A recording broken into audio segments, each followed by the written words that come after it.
Bharatiya Janata party जैसे जैसे चुनाव नज़दीक आ रही है वैसे उसे हताशा उनकी बढ़ती जा रही है और ईडी के माध्यम से राज्य सरकार को बदनाम करने की साजिश की जा रही है। मैं पहले भी बताया था, अब ईडी स्थायी रूप से ईडी आईटी के लोग स्थायी रूप से रहेंगे और जैसे जैसे चुनाव होगा ये लोग नए नए षड्यंत्र करेंगे।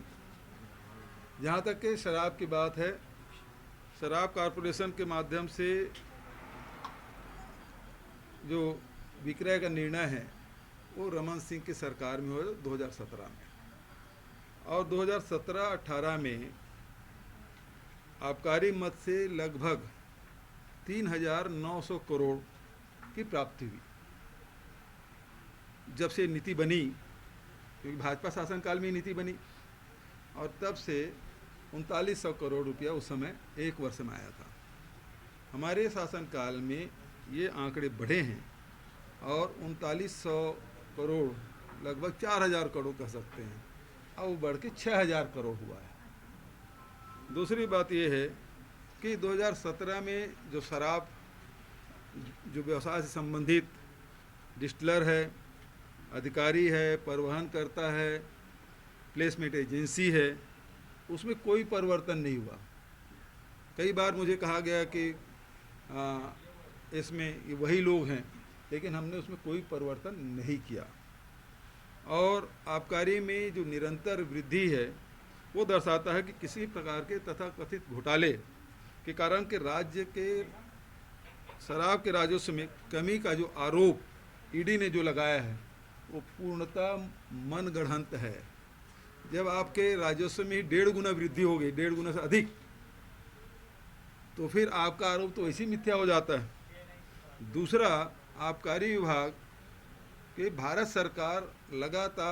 सरकार की जो सीएजी है वो हर साल उसकी ऑडिट करते हैं, और सीएजी विभाग ने छत्तीसगढ़ आबकारी विभाग को क्लीन चिट दी है। मतलब प्रति वर्ष ऑडिट होता है और ऑडिट के बाद उसको क्लीन चिट दी गई है।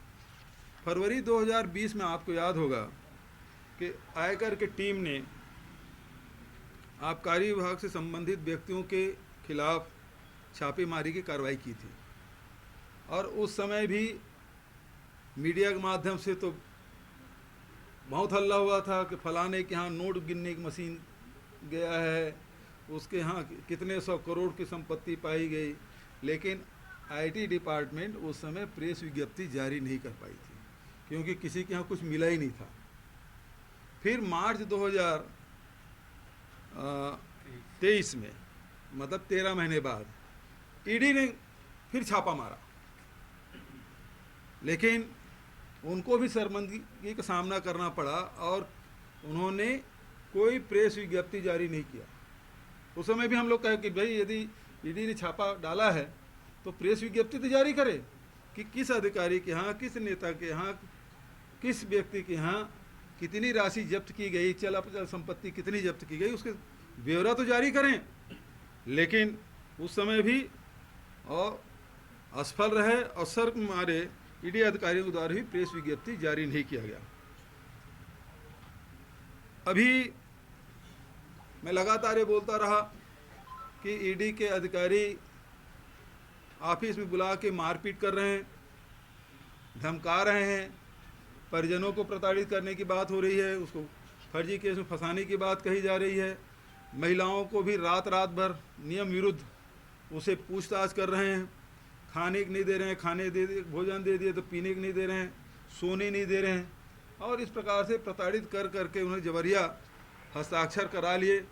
प्रेस और उसके जो नोट है वो पहले से टाइप्ड होकर आता है और उसमें हस्ताक्षर करने के लिए कहते हैं, नहीं करोगे तो जेल भेजने की धमकी, नहीं तो तुम्हारे परिवार के लोगों को प्रताड़ित करेंगे, फर्जी केस में फंसा देंगे। इस प्रकार की धमकी दे दे के उन्होंने ये हस्ताक्षर कराए, और ये 3 साल के अवधि बीत जाने के बाद भी कोयला में 500 करोड़ के बोले, इसमें 2000 करोड़ बोल रहे हैं, लेकिन कोई चल संपत्ति जब्त किया आपने?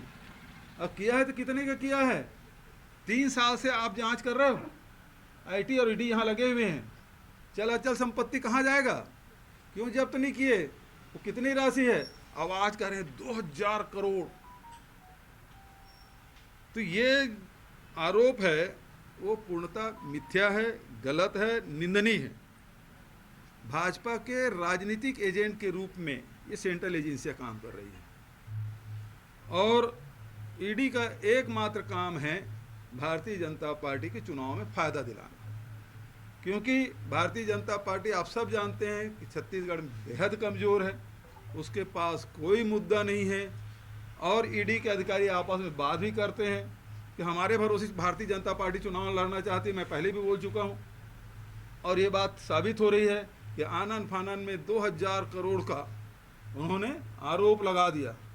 तो ये भारतीय जनता पार्टी के एजेंट के रूप में ईडी काम कर रही है, उसको मदद करना उनका काम है। अभी लगातार इस प्रकार से और भी ये षड्यंत्र ये लोग करेंगे। अब ये लोग भी अधिकारी हैं, जैसे यहाँ के अधिकारियों को प्रताड़ित करके ज़बरदस्ती हस्ताक्षर करा रहे हैं, तो ये भी अधिकारी ही हैं, इनके ये परिवारदार हैं, इनको भी मजबूरी में ये लोग यहाँ हैं।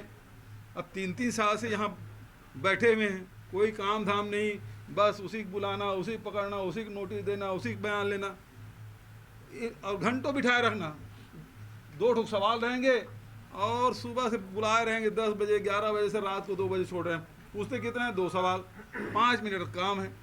लेकिन वो परेशान करना कि ईडी कार्यालय में फलाने को बुला लिया गया, तो ये दहशत फैलाने का काम कर रहा है। तो आज मैं इतना ही कहूँगा, ये लोग कितना भी कर ले, लेकिन छत्तीसगढ़ की जनता जान रही है और ऐसे षड्यंत्रों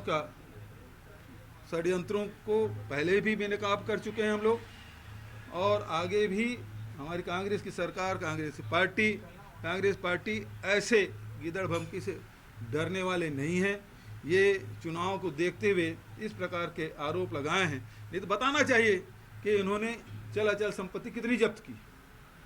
उन्हीं वही लोग हैं जिसको आईटी छापा मारते हैं, वही लोग वही उन्हीं घरों में फिर ईडी वाले छापा मारते हैं, लेकिन कोई प्रेस नोट जारी नहीं करते कि किसके घर में कितना पैसा मिला।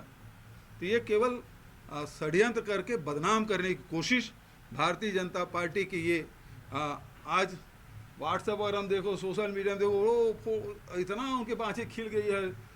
40% वो कर्नाटक में चला है ना, उसी तरह में यहाँ भी 40%, अब उसको मालूम भी हो गया 40% है। तो ये रमन सिंह और पूरी टीम भारतीय जनता पार्टी के जो 2 रुपये टिक वाले जो है ना, वो सब लोग लगे हैं। तो इससे न हम लोग डरने वाले हैं न परेशान होने वाले हैं। हमको छत्तीसगढ़ की जनता ने मैंडेट दिया है, छत्तीसगढ़ की जनता के हम सेवा कर रहे हैं और राजस्व में वृद्धि किए हैं। पिछले सरकारों से लोग कहते हैं कि इतना पैसा कहाँ से आता। किसान को जब लॉकडाउन के समय जब पैसा दिया तब किसानों ने कहा आपके पास इतना पैसा कहाँ से आता, पहले भी सरकारें थी। आज राजीव गांधी किसान न्याय योजना, गोधन न्याय योजना, भूमि श्रमिक न्याय योजना और वृद्धावस्था पेंशन, मितानिनों के, आंगनबाड़ी कार्यकर्ताओं के, नगर सैनिकों के, सब के वेतन में वृद्धि हम लोगों ने की। भूमि श्रमिकों के साथ साथ आप देखिए बेरोजगारी भत्ता भी हमने देना शुरू किया है। तो डायरेक्ट हम लोग पैसा हितग्राहियों के खाते में डाल रहे हैं। पहले जैसे टिफिन, चप्पल, जूता, मोबाइल नहीं खरीद रहे कमीशन खाने के लिए। For more news updates, do subscribe, like, share and comment. Clipper 28